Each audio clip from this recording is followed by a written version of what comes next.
Hello everyone, this is Janvi and welcome to Study Seed.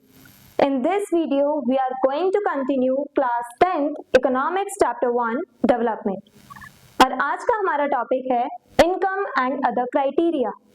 हमने पिछले कुछ videos में ये जाना कि इनकम कितना ज़्यादा इम्पोर्टेंट रोल प्ले करती है किसी भी देश के डेवलपमेंटल लेवल को फाइंड आउट करने में। जब भी हमें किसी भी कंट्री को क्लासिफाई करना होता है एज अ डेवलप्ड और अंडर डेवलप्ड कंट्री, तो हम सबसे पहले उस कंट्री की इनकम देखते हैं। अगर उस कंट्री की इनकम अच्छी खासी है, काफ़ी हाई इनकम है, तो हम जनरली कह देते हैं कि ये कंट्री डेवलप्ड कंट्री है। और किसी कंट्री की इनकम रिलेटिवली अगर लो है तो हम उसे कहते हैं कि ये अंडर डेवलप्ड कंट्री है। पर ऐसा नहीं होता। हम लोगों को सिर्फ मटेरियलिस्टिक गोल्स नहीं देखने चाहिए, हमें ये भी देखना चाहिए कि क्या उस कंट्री में रह रहे सिटीजन्स को उनके राइट्स मिल रहे हैं, उनकी नॉन मटेरियलिस्टिक गोल्स फुलफिल हो रहे हैं कि नहीं। जैसे उन्हें फ्रीडम मिलनी चाहिए, इक्वालिटी मिलनी चाहिए, हेल्थ केयर और एजुकेशनल फैसिलिटीज मिलनी चाहिए। और अगर ये सारी जो फैसिलिटीज हैं अगर उन्हें मिल रही हैं, तब हम कह सकते हैं कि हाँ, वो देश, वो कंट्री सच में डेवलप्ड है। तो यही आज हम इस वीडियो में जानेंगे कि इनकम के साथ साथ ऐसे और कौन से दूसरे क्राइटेरियाज हैं जिसके बेसिस पे हम किसी भी कंट्री को एज अ डेवलप्ड और अंडर डेवलप्ड कंट्री क्लासिफाई कर सकते हैं। Income is an important criteria to compare different countries. Income बहुत ज्यादा इंपॉर्टेंट रोल प्ले करती है, जैसा अभी बताया था।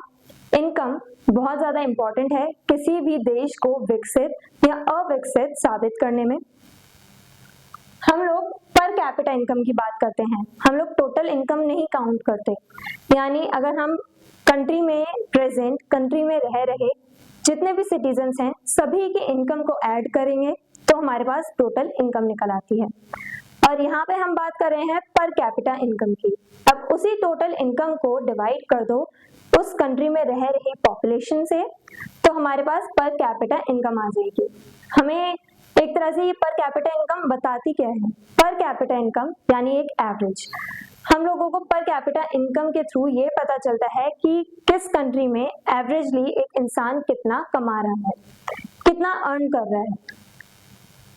But it does not show distribution of income. अब मान लो किसी भी कंट्री का एग्जाम्पल ले लेते हैं, कोई भी कंट्री हो।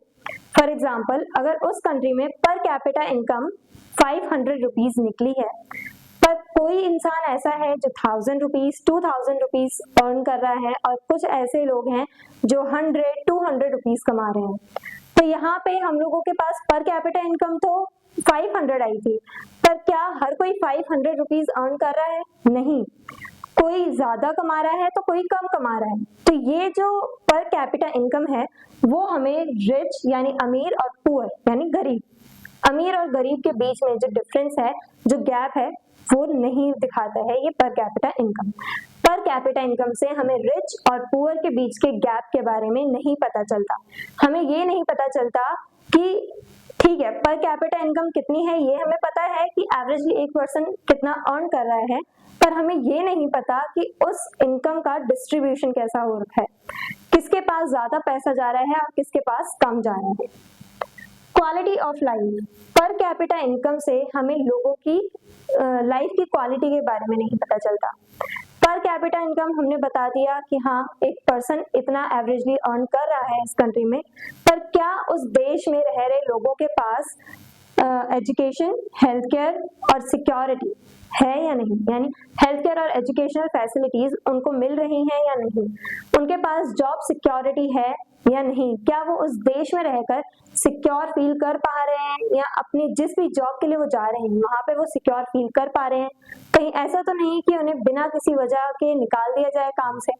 तो जॉब सिक्योरिटी भी और एज अ सिविलियन भी वो सिक्योर फील करने चाहिए उस कंट्री में, तब जाके वो कंट्री डेवलप्ड कहलाएगी। पर ये जो पर कैपिटा इनकम है उससे हमें लोगों की लाइफ की क्वालिटी कैसी है, लोगों की लाइफ कैसी चल रही है, उसके बारे में कोई आइडिया नहीं मिलता।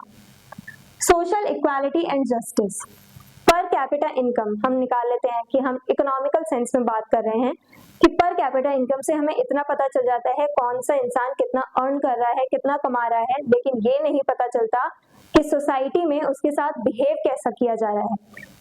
ऐसा तो नहीं कि उसे एक तरह से सोशली डिस्क्रिमिनेट किया जा रहा है, कहीं ऐसा तो नहीं कि उस इंसान के साथ भेदभाव किए जा रहे हैं, उसके साथ इनइक्वालिटीज हो रही है, उसे जस्टिस न्याय नहीं मिल पा रहा है। तो ये सारी चीजें हमें पर कैपिटा इनकम नहीं बताता। Other important criteria for development. अब दूसरे और कौन से क्राइटेरिया हैं? पहला तो हमने देखा इनकम, अब और कौन से क्राइटेरिया हैं जिनके बेसिस पे हम कह सकते हैं कि कौन सा देश डेवलप्ड है और कौन सा अंडर डेवलप्ड। पहला है हेल्थ इंडिकेटर्स, लोगों के पास हेल्थ केयर फैसिलिटीज अवेलेबल हैं या नहीं, लोगों को हेल्थ केयर फैसिलिटीज मिल रही हैं या नहीं, उसके बारे में जानेंगे। अब हमें कैसे पता चलेगा कि किस देश में लोगों के पास हेल्थ केयर फैसिलिटीज हैं और किस देश में, किस कंट्री में लोगों के पास हेल्थ केयर फैसिलिटीज नहीं है? तो हम काउंट करते हैं वहां पे कुछ परसेंटेजेस निकालते हैं, कुछ टर्म्स हैं जो आपको याद रखनी है और हो सकता है आपके एग्जाम्स में भी पूछ लिए जाएं। जैसे infant mortality rate, infant mortality rate, infant यानी जिसे हम बोलते हैं नवजात शिशु। तो जो नवजात यानी इन्फेंट, जो एक बेबी होता है, और मोर्टेलिटी यानी डेथ, रेट यानी किसी चीज की परसेंटेज या किसी चीज का number, quantity. Number of children dying before the 1 year of age. अब जो बच्चे जिंदा पैदा हुए थे, यानी those children who were born alive, जो बच्चे जिंदा पैदा हुए बट 1 साल के होने से पहले पहले जिनकी डेथ हो जाती है, वो उन लोगों की जो क्वांटिटी है, उन लोगों के जो नंबर हैं, उन बच्चों के जो नंबर हैं, उन्हें काउंट किया जाता है पूरी कंट्री में पर 1000, यानी 1000 में से, मान लो 1000 में से जितने भी बच्चे जिंदा पैदा हुए हैं, उनमें से कितने बच्चे 1 साल के होने से पहले मर गए, कितने बच्चों की डेथ हो गई 1 ईयर कंप्लीट करने से पहले, तो वो हम इन्फेंट मोर्टेलिटी रेट में काउंट करते हैं। जिस कंट्री का इन्फेंट मोर्टेलिटी रेट कम होता है, यानी जहाँ पे कम से कम बच्चों की डेथ हो रही है, तो ये साफ साफ हमें ये इंडिकेट करता है, साफ साफ रिप्रेजेंट करता है कि उस देश में हेल्थ केयर फैसिलिटीज काफी अच्छी हैं, मेडिकल फैसिलिटीज काफी अच्छी हैं। Life expectancy, average years a person is expected to leave.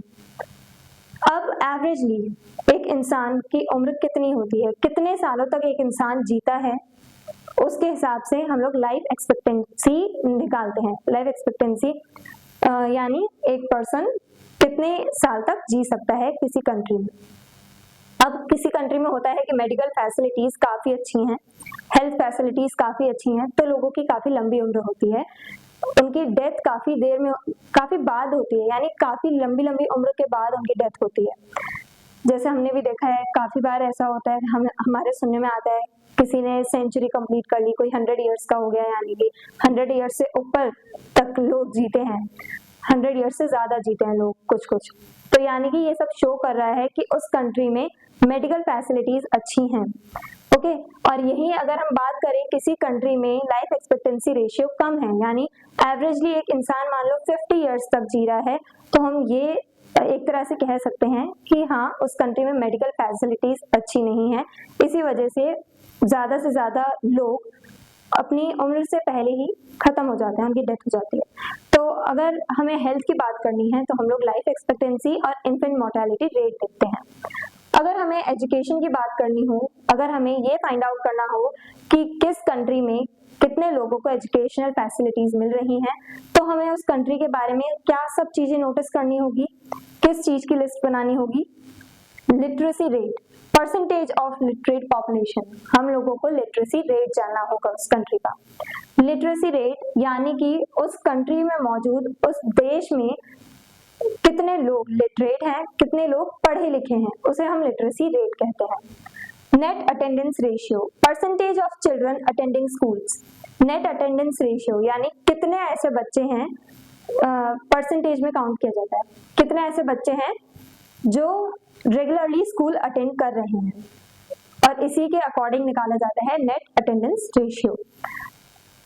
और literacy rate, net attendance ratio, यही दोनों फाइंड आउट करके हम पता लगाते हैं कि किस कंट्री में एजुकेशनल फैसिलिटीज कितनी अच्छी हैं। अगर लिटरेसी रेट ज्यादा है, ज्यादा से ज्यादा लोग पढ़े लिखे हैं, और नेट अटेंडेंस रेशियो भी ज़्यादा है, यानी ज़्यादा से ज़्यादा लोग स्कूल अटेंड कर रहे हैं, तो इसका मतलब है कि वो कंट्री डेवलप्ड कंट्रीज की कैटेगरी में आता है। इक्वालिटी एंड फ्रीडम, अब लोगों के पास इक्वालिटी भी होनी चाहिए, इक्वालिटी बिफोर द लॉ, कानून की नज़र में सब सेम होने चाहिए, इक्वल होने चाहिए, और सोशल इनइक्वालिटीज भी खत्म होनी चाहिए, यानी सोशली भी सब लोगों को इक्वल मानना चाहिए। फ्रीडम, लोगों के पास आज़ादी भी होनी चाहिए, तब जाके वो कंट्री डेवलप्ड कहलाएगी। जैसे इक्वल ट्रीटमेंट, सोसाइटी में लोगों के साथ इक्वल ट्रीटमेंट किया जाए। जैसे इंडिया में हमें अनटचेबिलिटी जैसी प्रैक्टिस देखने को मिली, यानी छुआछूत देखने को मिला, वो सब नहीं होना चाहिए, इक्वली सबको ट्रीट किया जाना चाहिए। डिग्निटी, सभी की रिस्पेक्ट करनी चाहिए। जॉब सिक्योरिटी, सभी लोग अपनी जॉब को लेकर सिक्योर फील करें, ऐसा ना हो उन्हें कभी भी बिना किसी रीजन के उनकी जॉब से निकाल दिया जाए। प्रोटेक्शन ऑफ डिस्क्रिमिनेशन, डिस्क्रिमिनेशन वही भेदभाव से लोग बचे रहें। एक ऐसा देश जहां पे लोगों के साथ भेदभाव नहीं किया जा रहा, उनको इक्वली ट्रीट किया जा रहा है, जहां पे लोग सिक्योर फील कर रहे हैं एज अ सिविलियन भी और एज अ वर्कर भी, और जिनकी मतलब रिस्पेक्ट भी की जा रही है जिस कंट्री में लोगों की, तो वो कंट्री डेवलप्ड कंट्रीज की कैटेगरी में आती है। एनवायरमेंटल सस्टेनेबिलिटी, सस्टेनेबिलिटी यानी कि रिसोर्सेज का हम ऐसा यूज करें कि हमारी भी नीड्स फुलफिल हो जाएं और फ्यूचर जनरेशंस के लिए भी, यानी आने वाली पीढ़ियों के लिए भी हम रिसोर्सेज संसाधन बचा सकें। Use of natural resources without harming future generations, यानी ऐसा ना हो कि हम लोग सारे रिसोर्सेज यूज कर लें और फ्यूचर जनरेशन के पास कुछ बचे ही ना, तो हमें सस्टेनेबल वे में यूज करना है सभी रिसोर्सेज का। जहाँ पे जिस कंट्री में हेल्थ फैसिलिटीज अच्छी हैं, जहाँ की एजुकेशनल फैसिलिटीज अच्छी हैं, लोगों के पास इक्वालिटी फ्रीडम है, और जहाँ पे इन्वायरमेंटल रिसोर्सेज का सस्टेनेबल वे में यूज किया जा रहा है, तब वो कंट्री डेवलप कहलाएगी। तो आज की वीडियो में हमने जाना कि इनकम और दूसरे क्राइटेरिया कौन कौन से हैं, यानी इनकम कैसे इंपॉर्टेंट रोल प्ले करती है और कैसे हम दूसरे इंडिकेटर्स का भी यूज करते हैं अलग अलग देशों को कंपेयर करने में और उन्हें एज अ डेवलप्ड या अंडर डेवलप्ड कंट्री के तौर पे क्लासिफाई करने में। I hope everything is clear, but अगर आपको कोई डाउट हो तो आप कमेंट सेक्शन में लिख सकते हैं। Stay curious, stay consistent. Thank you very much.